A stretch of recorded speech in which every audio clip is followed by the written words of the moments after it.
Efésios capítulo 1, versos de 3 a 14. Vamos ler responsivamente. Bendito Deus e Pai de nosso Senhor Jesus Cristo, que nos tem abençoado com toda sorte de bênção espiritual nas regiões celestiais em Cristo.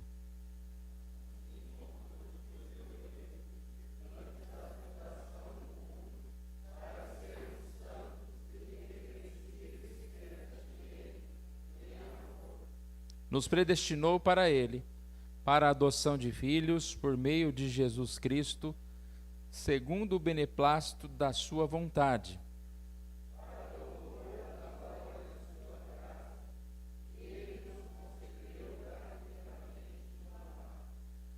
No qual temos a redenção pelo seu sangue, a remissão dos pecados, segundo a riqueza da sua graça.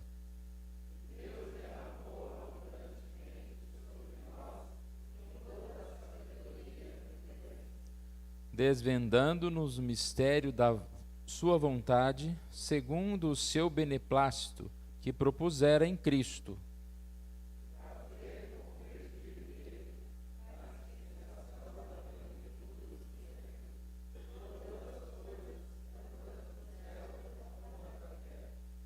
Nele, digo, no qual fomos também feitos herança, predestinados segundo o propósito daquele que faz todas as coisas, conforme o conselho da sua vontade.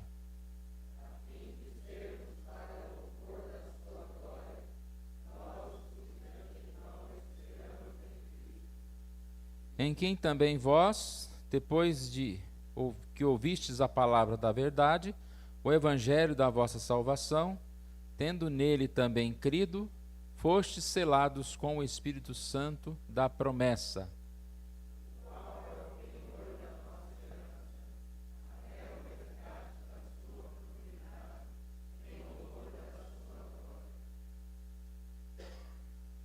Antes de nós começarmos aqui a nossa revista, rapidamente aqui nós podemos pensar na carta de Efésios, como uma combinação de doutrina e dever cristão. Então você vai perceber que ela começa falando da doutrina, da predestinação de Cristo, e ela vai trazer assuntos muito importantes a respeito da nossa vida cristã, como nós estamos estudando no domingo à noite, aqui o capítulo 5, que fala sobre a família, né? Então, os deveres. Depois no capítulo 6 ainda sobre a família, deveres dos pais, dos filhos. É uma carta muito completa, né? Em uma outra oportunidade, com certeza, nós vamos estudar este livro. Só esse trecho que nós estudamos. Começa aqui no verso 3, bendizendo o Senhor. Bendito Deus e Pai de nosso Senhor Jesus Cristo, que nos tem abençoado com toda a sorte de bênção espiritual nas regiões celestiais em Cristo.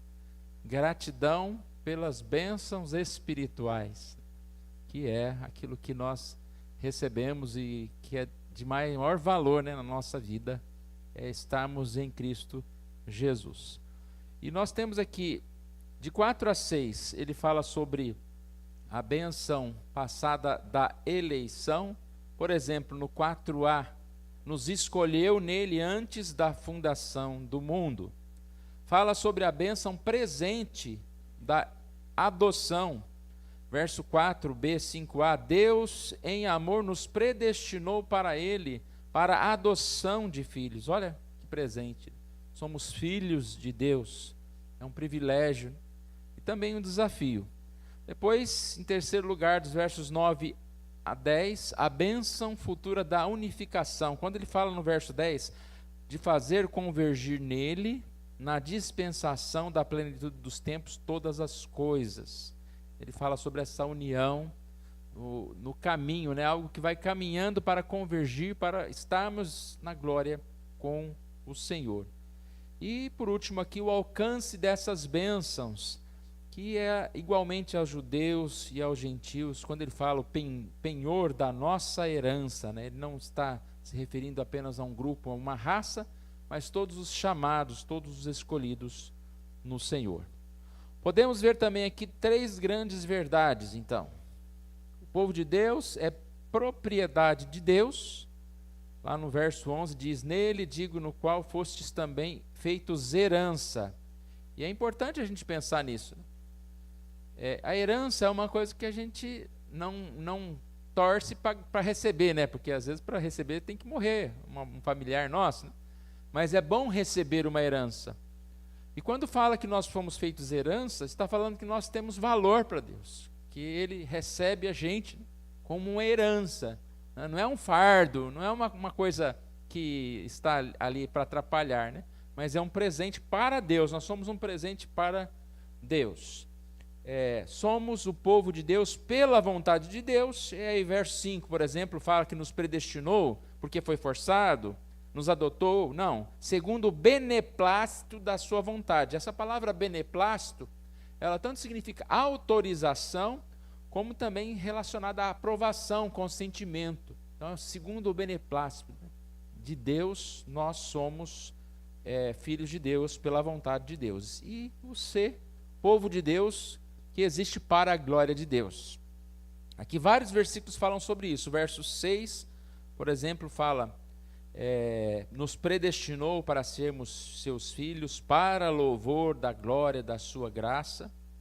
Depois no verso 12, nos fez herança e nos destinou para vivermos para louvor da sua glória, a fim de sermos para louvor da sua glória.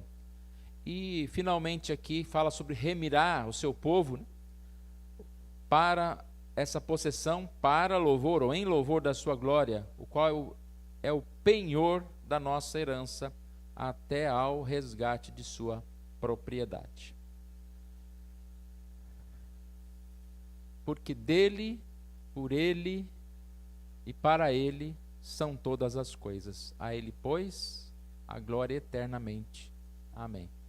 Interessante, é um versículo que nós conhecemos, e aqui é um destaque. Porque dele, propriedade.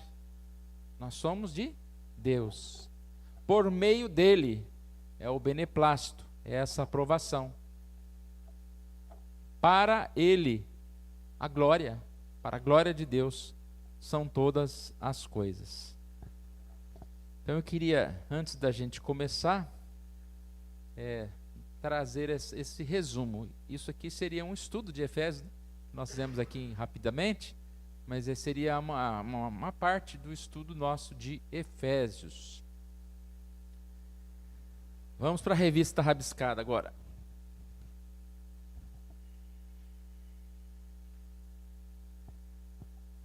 Dizem que Deus não sabe. Esse é o tema da nossa lição. E aqui a revista ela começa falando sobre que existem muitas heresias que são conhecidas. O que é heresia? Distorções do ensino bíblico. Então ele fala as distorções do ensinamento conhecidas como heresias.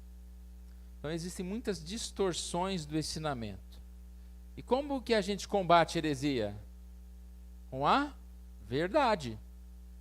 E vocês perceberam que isso não é novo. Então já lá na época, né, que a Bíblia foi escrita, ela já foi feita para combater as heresias, porque ela tem doutrinas firmes. Embora alguém possa falar que não temos muitos argumentos, né, mas o que existe são argumentos bíblicos para nos mostrar qual é a verdade e qual é o caminho da verdade. Então ele disse que a Bíblia, ela com suas doutrinas, elas são importantes para combater, mas resolveu? Não, os desvios continuam. A reforma veio também no século XVI com esse objetivo de fazer a igreja retornar às Escrituras. Resolveu? Em parte, sempre resolve, mas ainda continua as heresias. E não tem heresia só na igreja que não é presbiteriana, não, né? Infelizmente, algumas igrejas presbiterianas estão aí meio complicadas, né? Tem que orar e de certa forma, que cada presbitério e cada sínodo resolva esses problemas, né? E aí ele traz essa frase aqui, que nossa época elegeu a tolerância como virtude, mesmo a tolerância com o erro. Tolerância como virtude, mesmo a tolerância com o erro. Alguém lembra de alguma coisa na aula da semana passada que falava sobre isso? Lembra do relativismo? O relativismo fala sobre isso. Se você virar uma página aqui, ó, lá em cima, na página 4, no lado direito, novamente a igreja tem que lidar com o crente mundano que rejeita correções como intolerantes. Ou seja, você é intolerante, você é dispensacionalista. Aí cria um monte de nome para alguém que simplesmente está querendo deixar a verdade como verdade. É claro que existem pessoas exageradas, né? Ultra, mega não sei o quê, que começa a coar qualquer coisinha, né? Não, o pastor está irregular, porque falou uma vírgula onde não podia, né? Então, claro que a gente não está aqui para combater no sentido de ficar olhando, olha lá, faltou uma vírgula, que herege esse pastor, né? Então a gente precisa tomar cuidado com o limite das coisas. Mas não é intolerância combater a mentira, combater uma falsa doutrina. A Bíblia, pelo contrário, né, diz que a gente deve examinar, né? Tem os de Bereia lá, né, que fala, né, que estão ouvindo a palavra e estão examinando. À medida que vocês estão ouvindo a minha aula, ou a aula que eu estou dando, tem que conferir. Está falando igual a revista? Está falando igual a palavra? Né? Ou está inventando coisas? Né? Então a gente precisa fazer isso. Então, está aí, irmãos. É um erro que precisa ser combatido, nós não podemos deixar. E ele vai enfatizar uma heresia especificamente. Ele fala aqui de pessoas que afirmam que o Deus vai mudando no seu relacionamento com o ser humano. A gente não vai já desenvolver o assunto porque é o ponto 1, tá? E depois, a partir do ponto 1, os demais são consequências. Mas ele afirma, então, que essa doutrina ela é muito séria porque ela é contra a onisciência e a imutabilidade de Deus. E Deus não muda. A obra que começou, certamente Ele completará. Vamos ao ponto 1? Eu vou falar o ponto 1, depois eu dou mais um espacinho para os irmãos, né? Mas não, o primeiro espaço, né, que eu não dei ainda, para os irmãos. Atributos e decretos imutáveis. Deus é imutável na sua essência, no seu ser, em seus atributos. Bom, só uma parte aqui. Quando eu comecei a ler essa lição, eu fiquei pensando, mas está parecendo a confissão de fé, né? Tá tudo. Aí, num primeiro momento, eu pensei negativamente, falar, de novo, vou falar a mesma coisa. Mas depois eu percebi, não, porque aqui é uma abordagem diferente, e que bom que a gente já conhece a doutrina, porque a gente vai, à medida em que vai estudando, você já tem uma bagagem daquilo que você estudou anteriormente, né? Então Deus preparou essa sequência aqui para nós, né?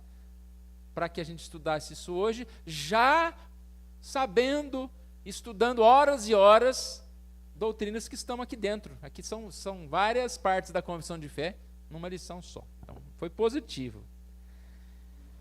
Então, Deus é imutável. Nós não falamos bastante sobre a soberania de Deus, sobre a questão da ação do homem, o que é a ação do homem, né? O livre agir, e etc, etc. Nós falamos bastante sobre isso. Que o livre agir não vai, digamos assim, deixar ser contraditório com a soberania de Deus, e assim por diante. Falamos bastante sobre isso. Ou seja, Deus, Ele é perfeito, Ele é santo, não precisa ser acrescentado, nada no que Deus faz, não precisa ser mudado.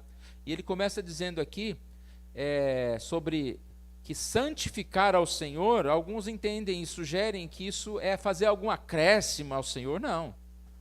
Quando eu dou um presente para Deus, eu estou demonstrando gratidão, não que ele precise.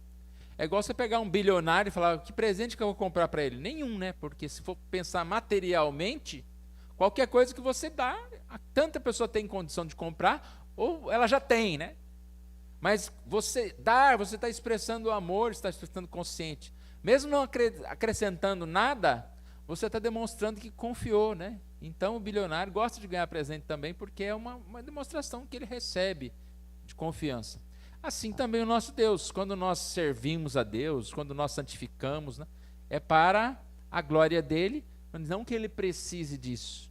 Deus não se torna mais santo, maior pelo que eu fiz. Eu falei isso já numa ocasião, né? A gente precisa de ser elogiado, a gente precisa de receber, né? E acrescenta a nossa vida. Deus não. Nós não acrescentamos nada a Deus. Aí eu coloquei aqui como... já está escrito ali, né? Essa parte aqui. A imutabilidade divina está conectada com os seus demais atributos. Infinidade, onipotência, eternidade e onisciência. Então, Deus não muda. E junto, então, nós temos os seus atributos. Só mais um parêntese aqui.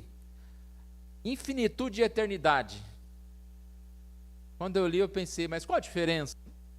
É a mesma coisa.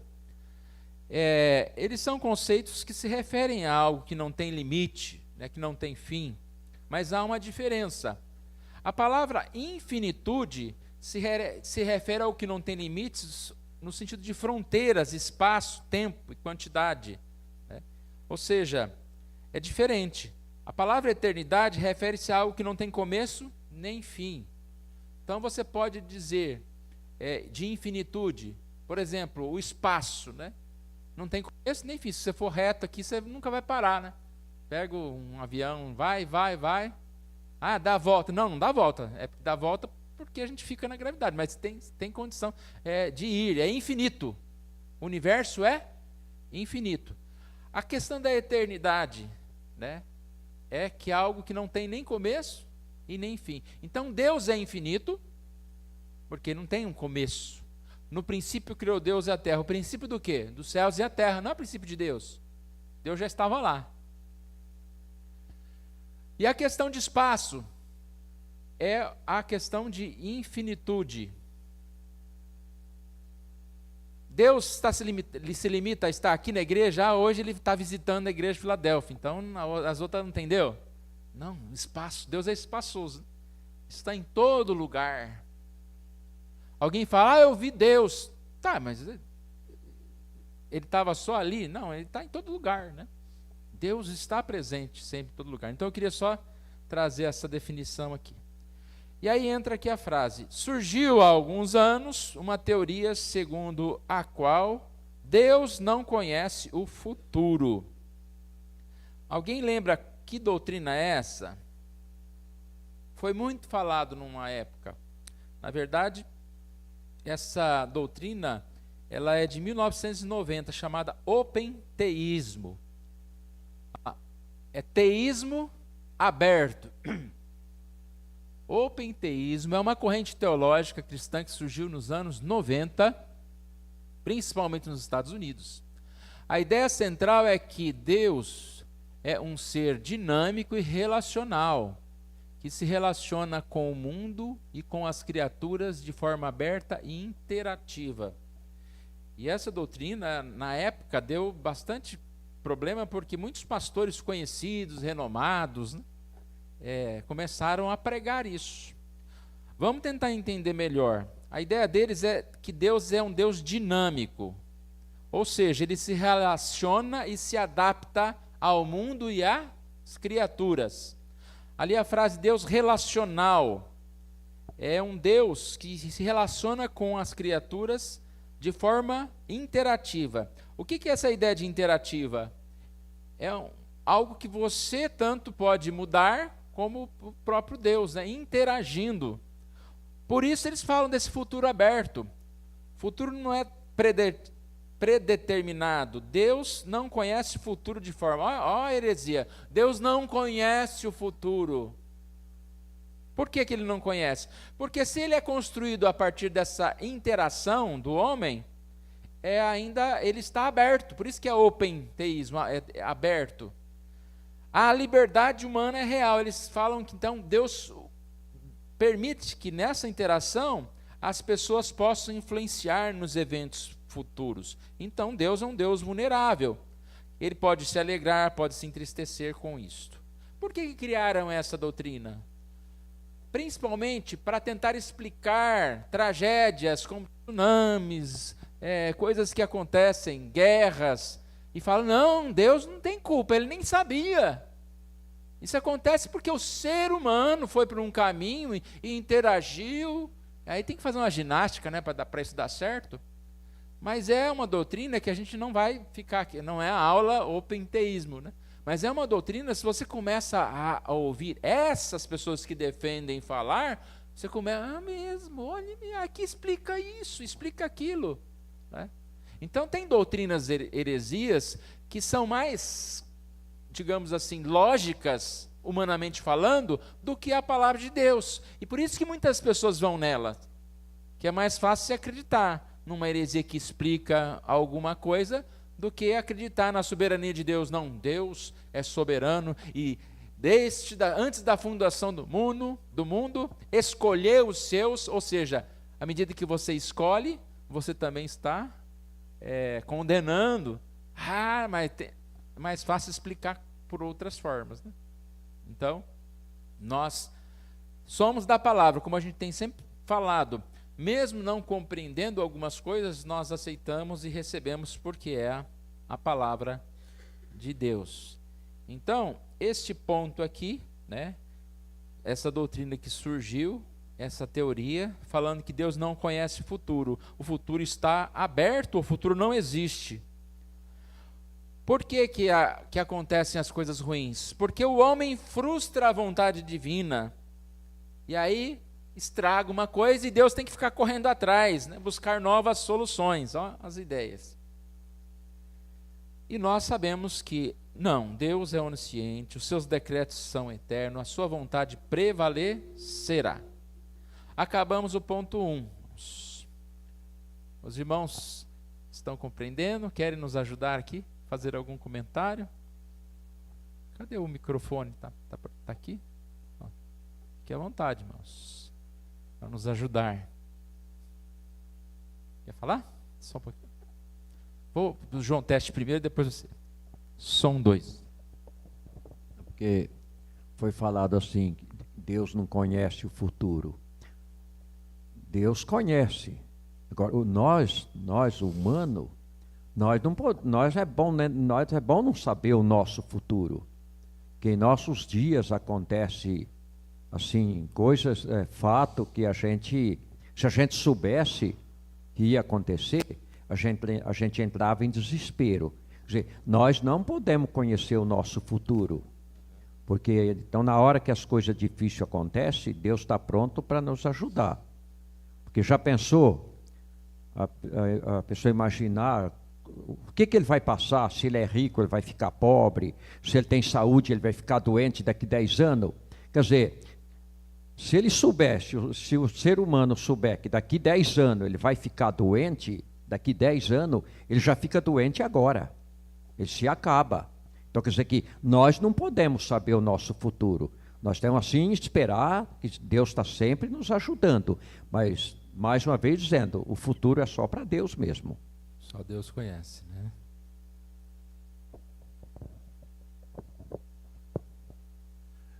Nessa questão da imutabilidade de Deus, né?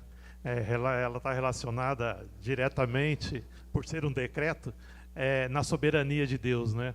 Deus está no controle de tudo. E como é difícil para o ser humano aceitar isso. Esse é um ponto que eu acredito que tanto o mundo e como dentro da igreja é complicado da pessoa se entregar a Deus, o Criador e Salvador. Eu acredito que é um de tantas outras, né, questões que a gente vai estudando durante a nossa vida, mas entender que Deus tem o controle e eu preciso estar dentro da vontade dele E aí vai surgindo heresias lá fora, que é como o pastor colocou, né? Isso em 1990. Já nós estamos aí há 36 anos disso. E ela continua ativa dentro das igrejas. É impressionante. Ah, mas a gente já sabe. Ah, mas eu gosto de fazer do meu jeito. O meu jeito é a vontade de Deus, né? Então eu acredito que nesse ponto nós precisamos cada vez mais buscar, né, na palavra de Deus, no estudar, no caminhar, né? Eu não vou me entrar, mas essa semana eu estava vendo mensagens do pastor Paulo On, lá da Presbiteriana de Campinas, e basicamente ele estava lidando dentro desse tema, mas falando de oração, né? E aí eu falei, mas isso que ele está falando está aqui, mas como que eu posso buscar mais, né? Aí eu fui ver uma mensagem antiga, parece que é de 7 anos atrás, é só o áudio, está no YouTube, do pastor Augusto Nicodemos, lá quando ele estava em Goiás ainda. Então os irmãos que queiram procurar lá no YouTube, lá, é um podcast de uns 6, 7 anos atrás, é de 15 minutos, e ele vem também tratar da oração, como a deturpação aí dentro, né? E vem apontar nisso. Não, eu oro e as coisas mudam. A minha oração tem poder. Não, a aplicação está dentro da vontade de Deus. Ah, mas Ezequias ganhou mais 15 anos porque pediu. Estava dentro da vontade de Deus. Então é algo assim que a gente deve estar muito atento, né? Deus não muda e Ele quer com isso que andemos dentro da vontade dEle. Eu creio que encerra tudo com a expressão bíblica: entrega o teu caminho ao Senhor, confia nele, o mais Ele fará. Entrega, confiança, isso depende de nós. Agora, fazer é exatamente a ação de Deus àqueles que se entregam e entregam realmente a sua vida em Cristo Jesus. Pastor, eu acho que, complementando o que o pastor Dirceu disse agora, que é entregar e permanecer, né? Porque se você não tiver, a gente pode ver aí várias igrejas, né, que a gente vê na televisão, a pessoa, eu me entrego a Jesus, se aceita, aceito. Aceitar, se entregar, ali na hora, ali no momento do fervor, do acontecimento, da emoção ali, é uma coisa. Você se entregar e permanecer na presença, permanecer na fidelidade, permanecer na comunhão, eu acho que é um dos grandes problemas hoje, que é o permanecer também na presença. É tudo bem conectado, né? O Mateus falou há pouco também, né? Não é orar e ficar parado, né, aguardando, mas quando a gente entrega o caminho ao Senhor, Ele vai nos dirigir, vai falar, vai por aqui, né? Permaneça no meu caminho, siga adiante. E vamos lá, então, segunda parte. Essa segunda parte, ele dá uma mudança de tema, mas depois lá no finalzinho ele volta um pouco ligado ao primeiro tópico. Vai falar sobre certeza de salvação. Certeza de nossa salvação descansa sobre a imutabilidade de Deus. Porque o que ele vai falar é o seguinte: olha, se a gente começa a aceitar a heresia, a gente vai começar a quebrar um monte de outra doutrina. Porque se está tudo aberto, se Deus pode mudar de ideia, né? Se a interação de Deus é com o homem, então a salvação também é algo que você pode estar salvo, pode não estar salvo. E sobre esse tema certeza de salvação, também tem um estudo bem prolongado sobre ele, que fala a respeito dessa questão lá em 1 João, né, que tem muitas partes sobre esse tema, que sim, nós devemos ter certeza de salvação. É a certeza de salvação que salva? Não. Alguém pode ter uma certeza de salvação e não for salvo. Aí, se a pessoa não tiver certeza de salvação, ela não está salva? É uma pergunta capciosa, vou usar o termo aí. Não necessariamente, porque nós somos fracos na fé. Às vezes a gente é um crente fiel e fica desconfiado da nossa própria fé, né? Ou seja, em algumas situações nós podemos ficar abalados e até questionar a nossa salvação. Isso não significa que nós perdemos a salvação ou que nós não somos salvos, tá? Então esse é um tema bem importante aqui. E ele vai tratar do slogan. Que slogan? Mal compreendido. Está aí, né? Uma vez salvo, sempre salvo. Por que é mal compreendido ou mal entendido? Porque muitas vezes a pessoa fala esse slogan de modo irresponsável. Uma vez eu fui visitar um amigo e ele tinha afastado da igreja. E aí ele era bem presbiteriano. A primeira coisa que ele falou para mim: mas se eu sou predestinado mesmo, né? Estou salvo já, então não preciso nem ir na igreja. Compreendeu mal? Uma vez salvo, sempre salvo. Compreendeu mal a doutrina que vai ser tratada aqui também, né? Lá no ponto 4, a perseverança dos santos. Ou seja, a ideia de salvo, uma vez salvo e sempre salvo, é porque se você nasceu de novo, você nasceu do Espírito, você é capacitado para servir a Deus, para permanecer, como foi dito aqui, a necessidade de permanecer. E aí nós respondemos pela fé e nós vivemos nesse processo contínuo de santificação. Ou seja, para que alguém seja de fato salvo, é necessário que esse processo tenha se iniciado.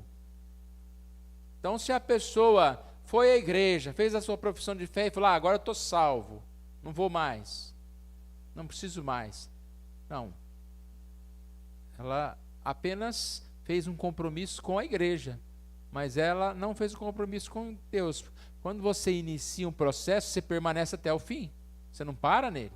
Parou, né? É porque não era desse. E é essa frase que está aí na revista. Ó. Se foi realmente salvo, terá havido uma transformação. E é necessário que ela se evidencie numa vida de santificação.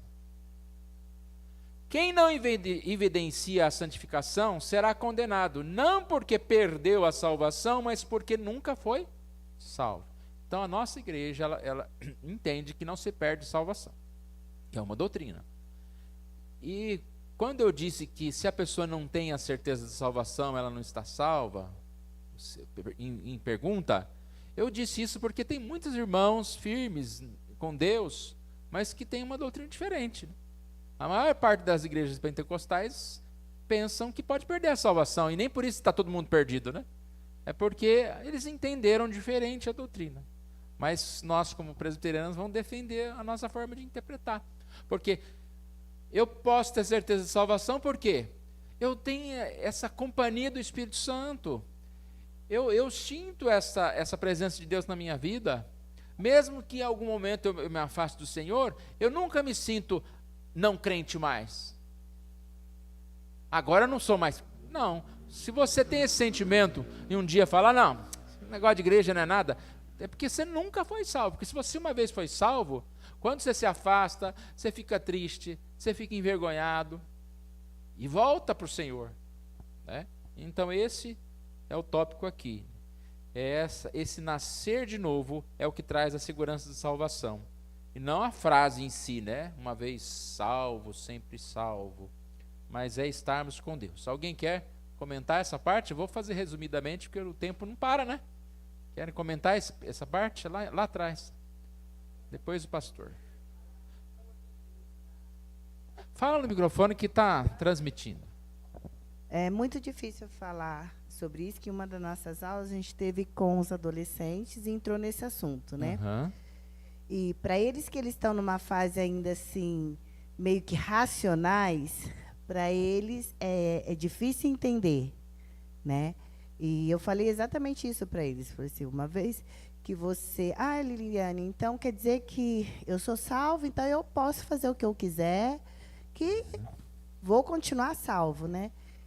E aí eu falei para eles exatamente esse ponto de que quando a gente é salvo e que a gente comete algum erro e se incomoda. Isso faz com que a gente fique refletindo em cima desse erro. Não é simplesmente erro, aí eu ainda comentei com eles. Agora, se isso não acontece, então aí ficou complicado, eu falei para eles. Então aí vocês têm que ver, porque o negócio está complicado para o lado de vocês.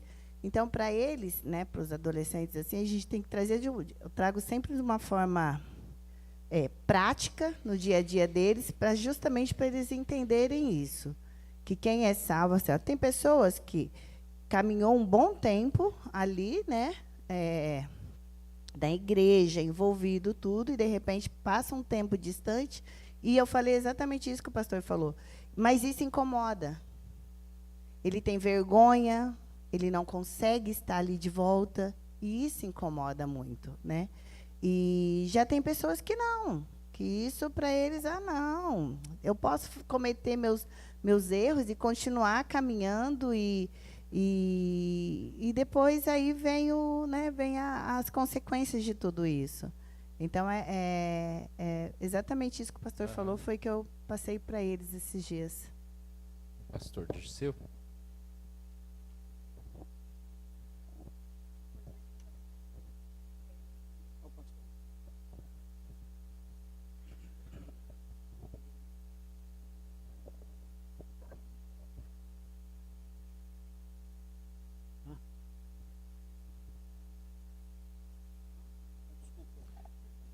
Eu pensei que você mexeu a mão, eu pensei que tinha falado. Lembrou? Lembrou. Espera aí, vai trazer aqui. Nós precisamos ter cuidado também quanto à questão de certas dúvidas dentro do aspecto de novo nascimento e salvação, quando a pessoa muitas vezes está passando por problemas emocionais muito grandes, muito profundos. É o caso, por exemplo, que eu tive uma experiência triste de ouvir de um pastor que estava no fundo do poço da depressão, vamos dizer assim, que muitos não acreditam neste problema, mas que é uma verdade.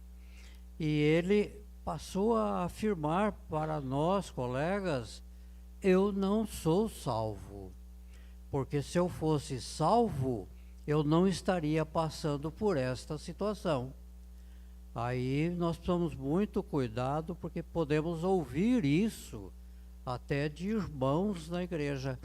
Não, eu sei, eu não sou mesmo salvo, e é por isso que Deus está deixando eu passar por esta.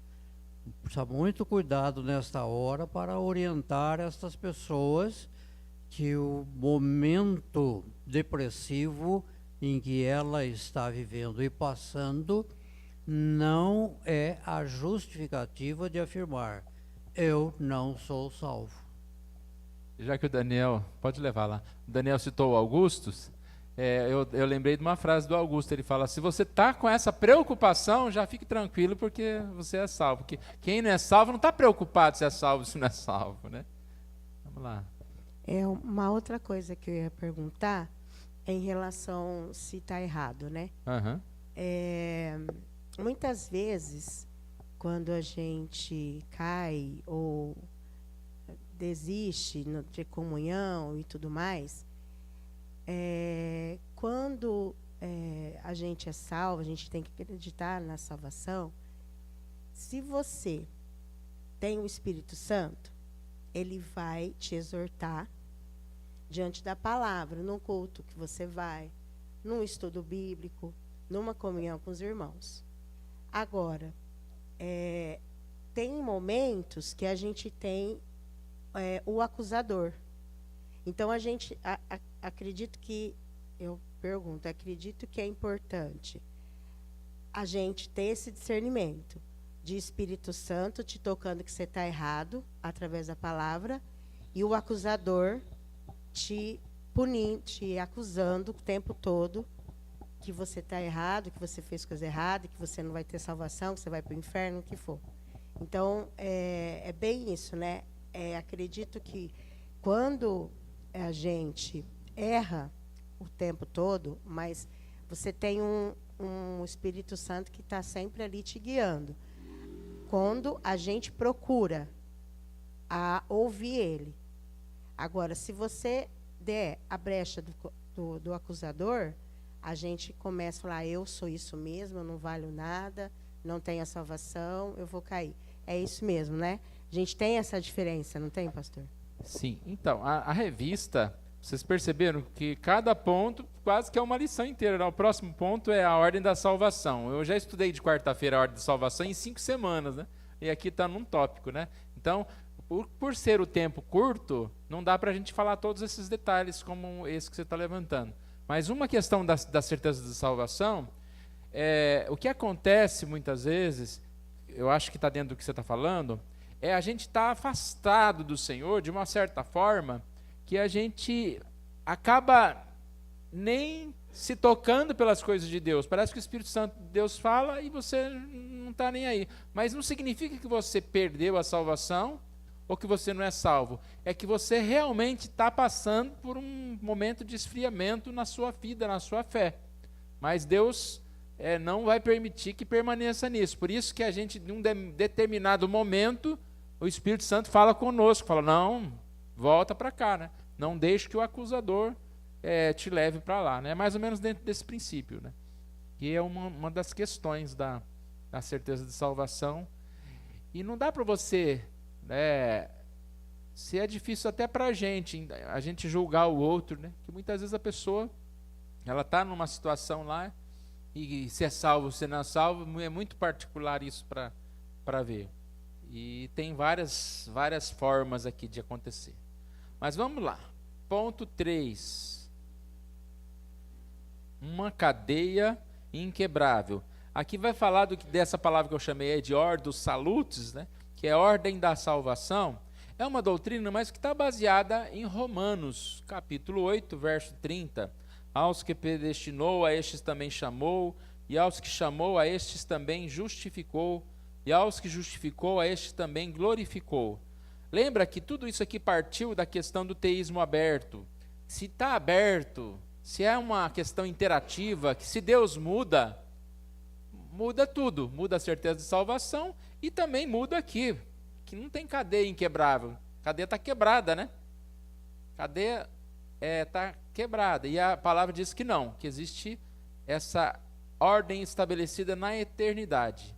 Que Deus começa, Ele vai terminar. Né? Ou seja, que o futuro não é que ele está indefinido, ele está definido nas mãos de Deus. Então, o que é essa palavra aqui? Aos que predestinou, ou seja, aos eleitos, aos chamados. Né? Deus chama essas pessoas. Ele também justificou. Lembra que nós paramos aí nesse tópico, né? No estudo da confissão de fé.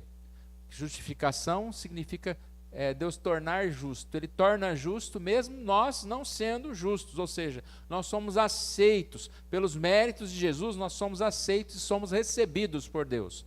Aos que justificou, também santificou, que isso aqui é muito importante, né?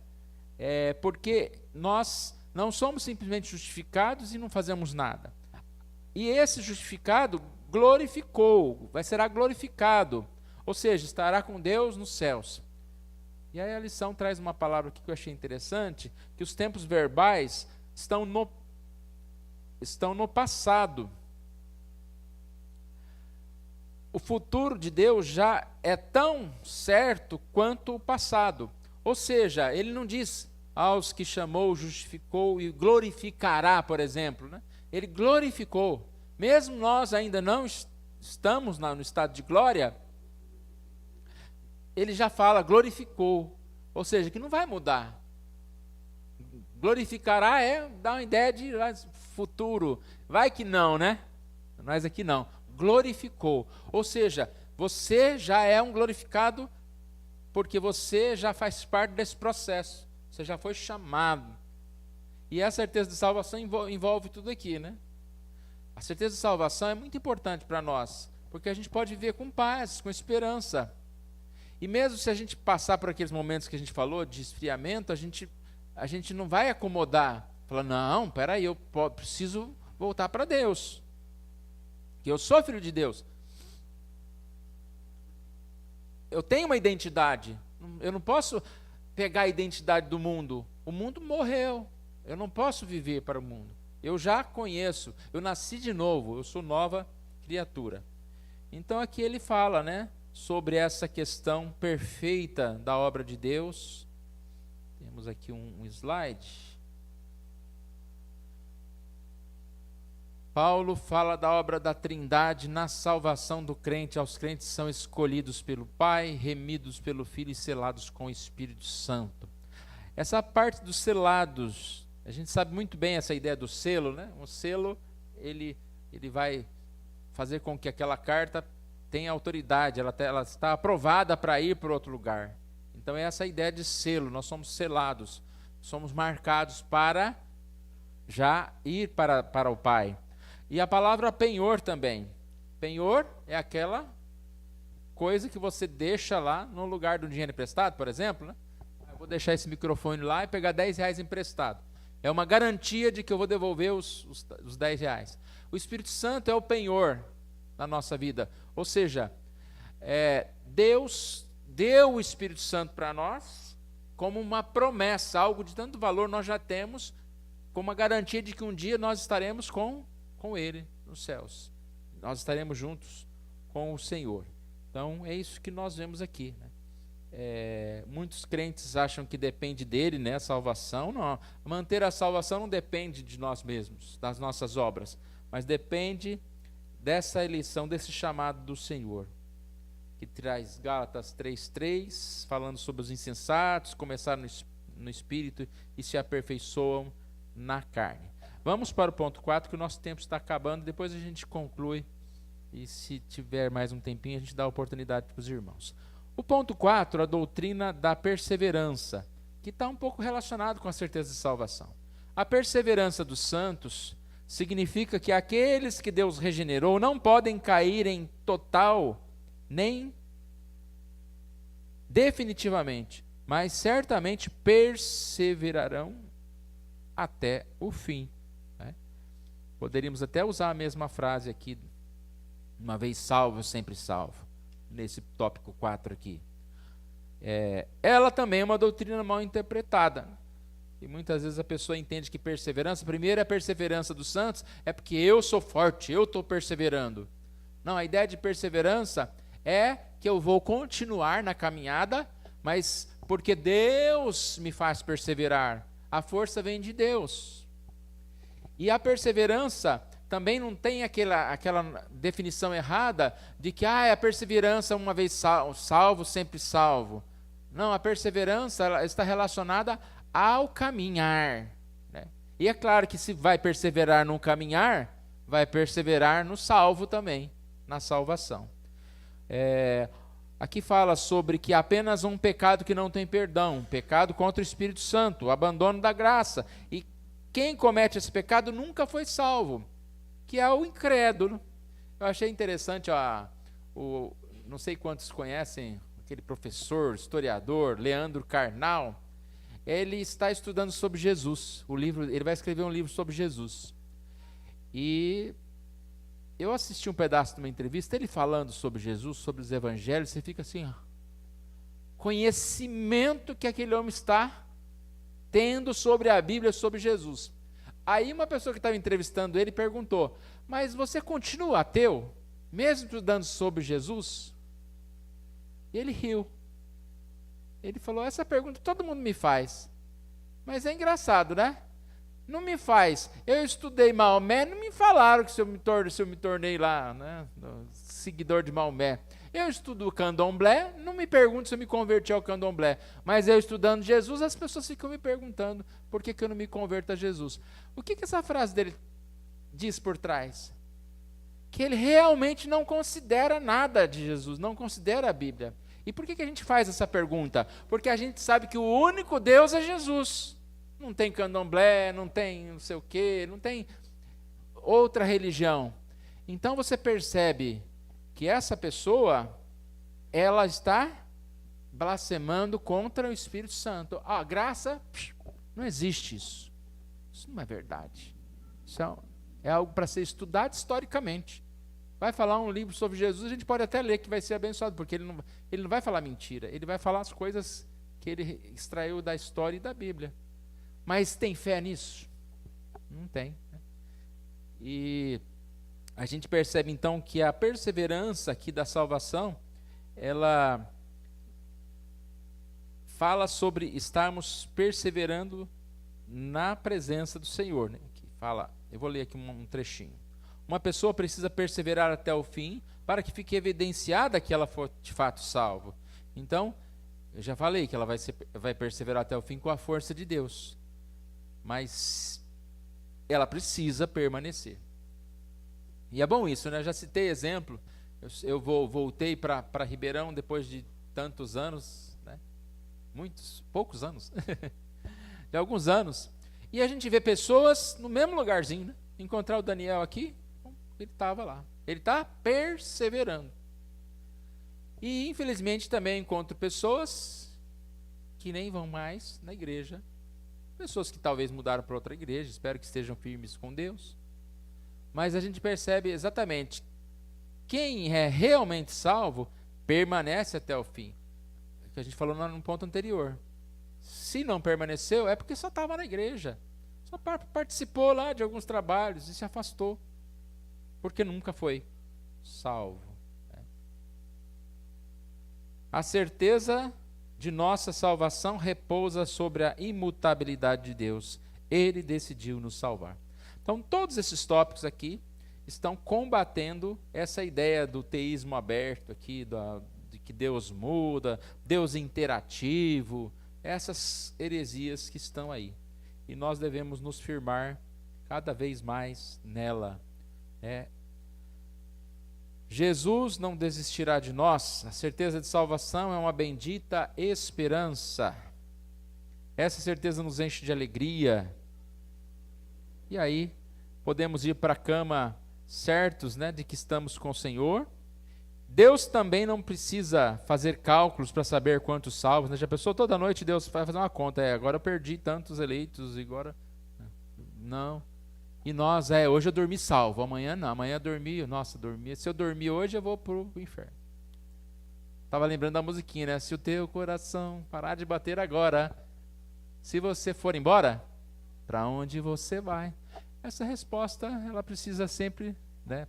Para nós que estamos firmes em Jesus, eu vou para Jesus, estarei com Jesus. Conclusão, Deus segue o seu plano como um engenheiro que tem um projeto perfeito, e não só o projeto que é perfeito, mas também seu conhecimento e poder para executar o que projetou. A aplicação: como você poderá afirmar a sua fé nas Escrituras e sua confiança na segurança da salvação com base na imutabilidade de Deus? De que modo sua adoração e louvor de Deus se alteram com o estudo de hoje? É uma pergunta para você responder aí na sua revista.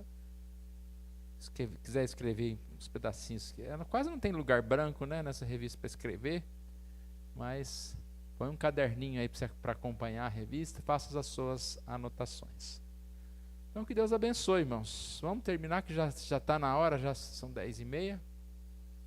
E a gente continua sempre as mesmas recomendações. Leia em casa pelo menos 3 vezes a revista. Difícil ler uma, né? Leia pelo menos 3. Leia os versículos da semana e vamos escolher o nosso versículo aqui. E participe domingo, né? Venha na igreja domingo.